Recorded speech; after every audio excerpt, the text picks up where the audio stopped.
ഇന്നെനിക്ക് വീണ്ടും ജെനി ഒരു കൊറിയർ അയച്ചിട്ടുണ്ടായിരുന്നു. ആക്ച്വലി ഇത് എനിക്ക് അവൾ അയക്കുമെന്നുള്ള കാര്യം അറിയാം. അവളിവിടെ വന്നപ്പോൾ നമ്മൾ ബുക്ക് ഷോപ്പിൽ പോയിട്ടുണ്ടായിരുന്നല്ലോ. സോ അപ്പോൾ അവിടെ നിന്ന് ഒരു ബുക്ക് എനിക്ക് വായിക്കണമെന്നുണ്ടായിരുന്നു. അപ്പോൾ അവൾ പറഞ്ഞു അയച്ചു തരാമെന്ന് പറഞ്ഞു. ഇതാണ് ആ ബുക്ക്.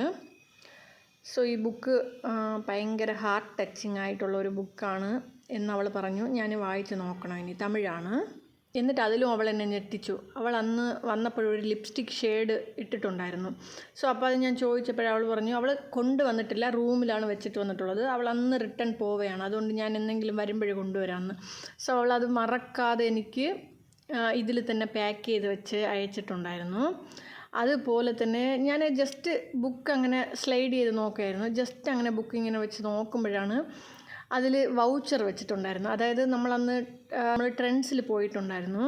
സോ അപ്പോൾ അതിൽ വന്നിട്ട് ഒരു 4 വൗച്ചർ കിട്ടിയിട്ടുണ്ടായിരുന്നു. അപ്പോൾ അവൾ പറഞ്ഞു എൻ്റെ അടുത്ത് നീ ഷോപ്പിംഗ് ചെയ്യുമ്പോൾ എടുത്തോന്ന്. ഞാൻ പറഞ്ഞു നോക്കാമെന്ന്. പിന്നെ നമ്മളങ്ങനെ സംസാരിച്ചുകൊണ്ട് വരുന്നു, അത് മറന്നുപോയി. അപ്പോൾ അതുപോലും അവൾ ഓർത്ത് വെച്ച് എനിക്ക് അയച്ചിട്ടുണ്ടായിരുന്നു. ഇതൊക്കെ കാണുമ്പോഴാണ് ഭയങ്കര സന്തോഷം.